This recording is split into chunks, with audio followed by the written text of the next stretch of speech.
Hola, mi nombre es Ana Cristina Olvera y les doy la bienvenida a este nuevo episodio de Iberoamérica en órbita. Un espacio de conocimiento sobre la ciencia y tecnología espacial que está transformando nuestro futuro.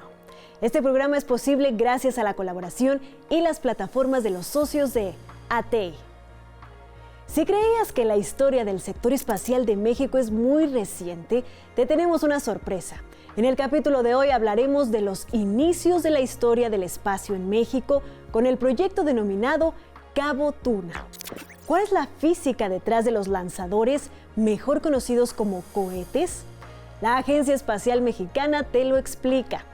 En la entrevista, platicamos con el ingeniero José Miguel Ramírez, quien trabaja para la Agencia Espacial Canadiense desde hace 16 años y nos cuenta sobre su labor en el programa Embajadores Espaciales Canadienses.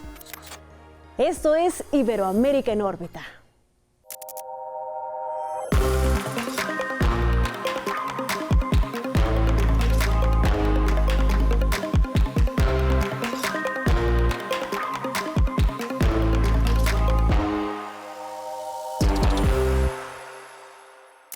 A mediados del siglo pasado, cuando comenzaba la euforia por las ciencias espaciales en todo el mundo, debido al lanzamiento exitoso del primer artefacto construido por la humanidad en el espacio, el Sputnik 1, un grupo de físicos en San Luis Potosí, México, realizaron los primeros lanzamientos de cohetes en el territorio.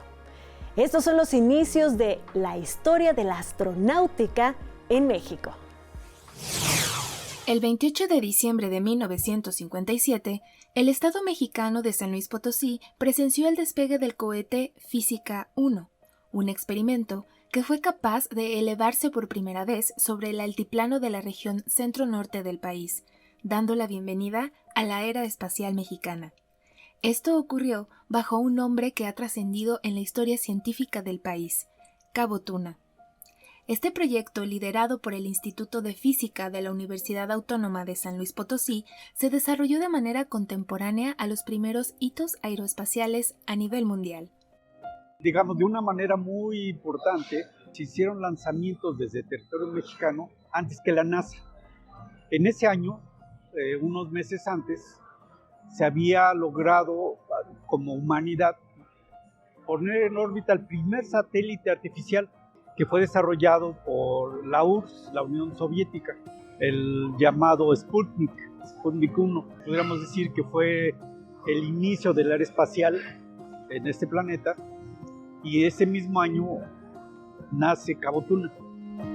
Los que iniciaron esta aventura espacial fue el director, doctor Gustavo del Castillo y Gama. La intención inicial, mucho antes de este primer lanzamiento, era producir lluvia. Entonces hicieron lanzamiento de cohetes de estos de pirotecnia, cargados con una sustancia de plata para hacer llover. Y después se abocaron a la aventura esta de hacer cohetes, pero ahora sí cohetes espaciales. La primera etapa de Cabo Tuna tuvo lugar de 1957 a 1972, donde se logró el diseño, construcción y lanzamiento de cohetes de 1 y 2 etapas. Sin embargo, el proyecto se detuvo por falta de recursos y apoyos económicos. Muchos proyectos muy importantes nacen y se desarrollan por el interés de quien los impulsa, de la gente que lo hace, pero después no se siguen esos proyectos porque no reciben el financiamiento adecuado. 44 años después de su último despegue, Cabo Tuna revivió en 2016 por iniciativa del experto en cohetería Gerardo Saucedo.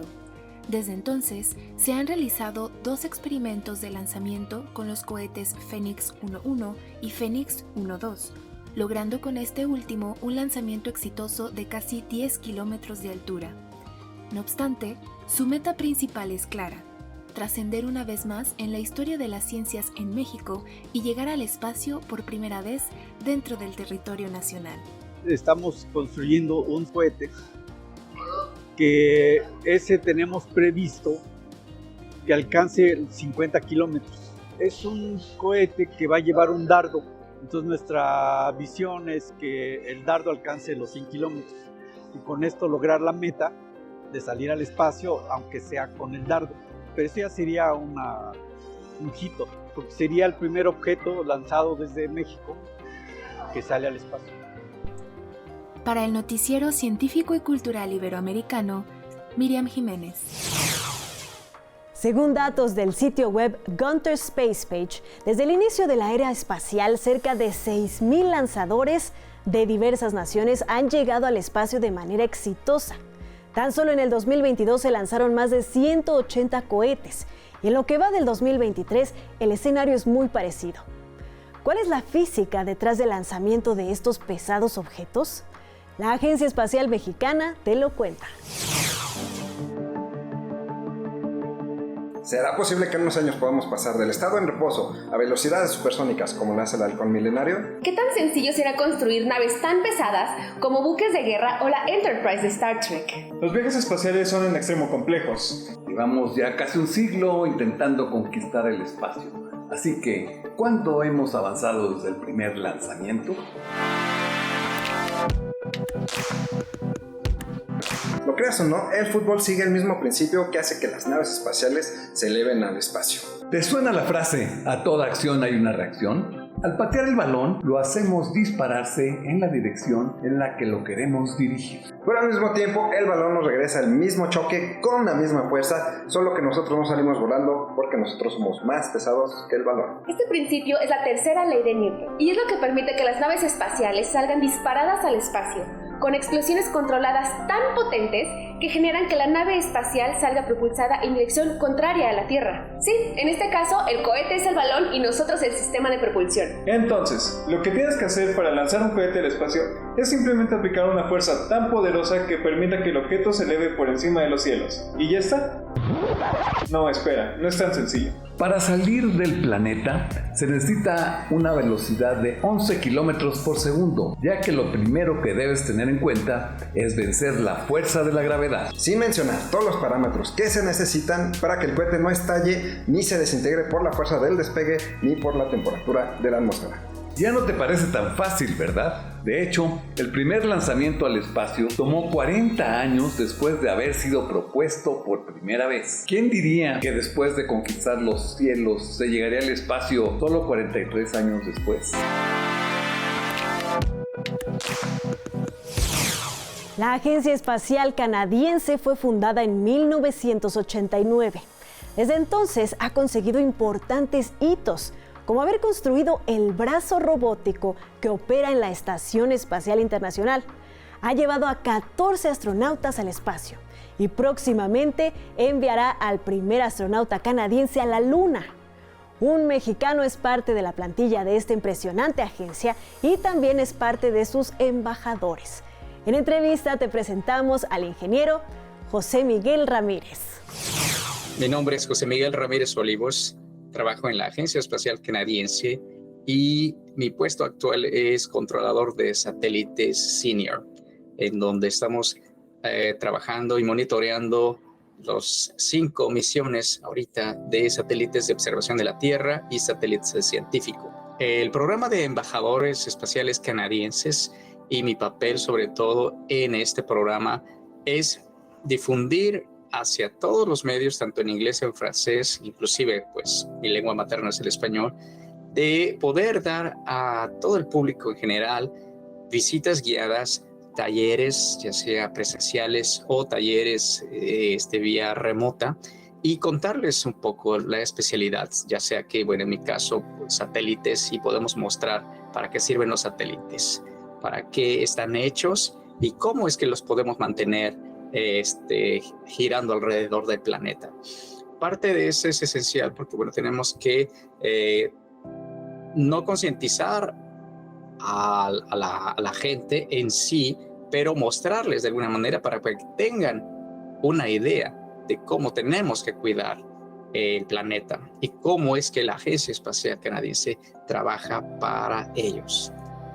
Canadá en su territorio es muy extenso y entonces se genera esta idea para poder tener embajadores en varias provincias, pero específicamente en varias ciudades principalmente, para que se pueda también abarcar todo Canadá y se pueda tener de alguna manera embajadores en cada escuela, en cada universidad, participando efectivamente, haciendo ciencia, o divulgadores como periodistas, como directores de museos, como directores también de observatorios, en fin. Entonces es voluntario y se hace una convocatoria, se lanza una convocatoria en donde tú puedes aplicar para poder ser embajador. Las actividades que realizo son las visitas guiadas hacia estudiantes, hacia también conocidos. Son las visitas que les damos todo el recorrido hacia en la agencia, hacia ver dónde se está desarrollando nuevos proyectos para que ellos se den todavía una idea mejor.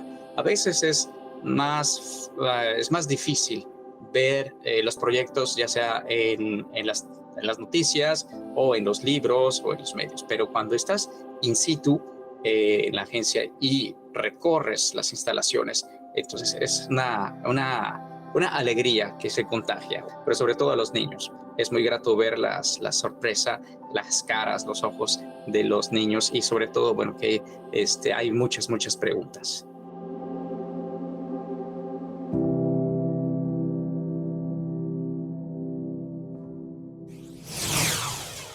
Gracias por unirte a la tripulación de Iberoamérica en órbita. Este espacio de encuentro no sería posible sin la colaboración y plataformas de los socios de ATI y las agencias informativas AFP, EFE, Xinhua y la Deutsche Welle. Para saber más sobre el espacio, encuéntranos en la web como noticiasnsc.com y en las redes sociales nos encuentras como @NSC Iberoamérica, en X, Facebook, Instagram y Dailymotion. Yo soy Ana Cristina Olvera. Nos vemos en el siguiente episodio.